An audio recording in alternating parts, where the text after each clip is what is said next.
மகாபெரிவா சரணம். இது டிசம்பர் 22, 2015 தினமலர் தொகுப்பு. பெரியவரை தரிசிக்க தஞ்சாவூரிலிருந்து காஞ்சி மடத்திற்கு 65 வயது முதியவரும் அவரது மனைவியும் வந்தனர். பெரியவரிடம் மூதாட்டி, பெரியவா, எங்களுக்கு 2 பிள்ளைகள். மூத்தவன் டெல்லியில் வேலை பார்க்குறான், இளையவன் கான்பூரில் நல்ல வேலையில் இருக்கான். மருமகள்களும் குழந்தைகளும் எங்கள் மீது பாசமாக இருக்கா.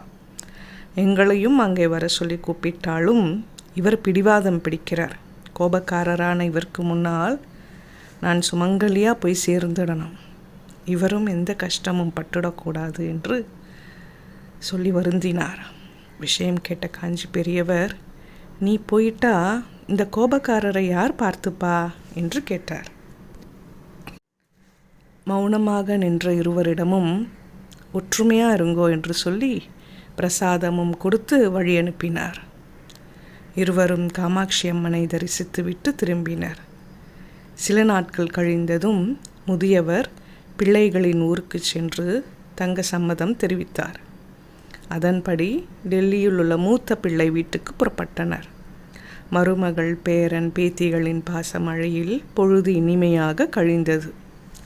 6 மாதம் ஆகிவிட்டது.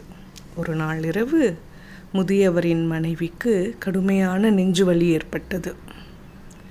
மருத்துவமனைக்கு செல்லும் வழியில் அவரது உயிர் பிரிந்தது.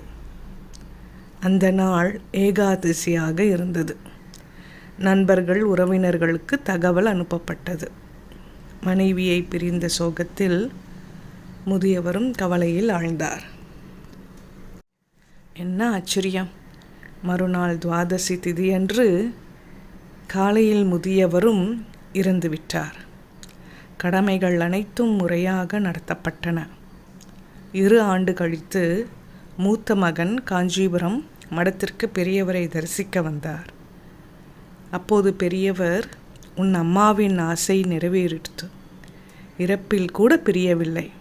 ஏகாதசி அன்று போன அவள் மறுநாளான துவாதசியில் கோபக்காரரான உன் அப்பாவையும் அழைச்சுண்டு போயிட்டா.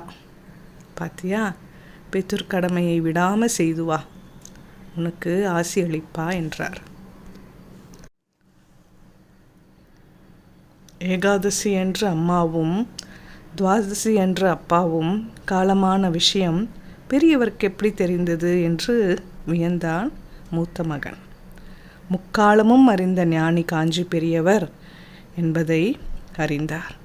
அவரது திருவடியில் விழுந்து சாஷ்டாங்க நமஸ்காரம் செய்தார். மகாபெரிவா சரணம். சப்ஸ்கிரைப் செய்யாதவர்கள் சப்ஸ்கிரைப் செய்யவும், மற்றவர்களுக்கும் பகிரவும். நன்றி.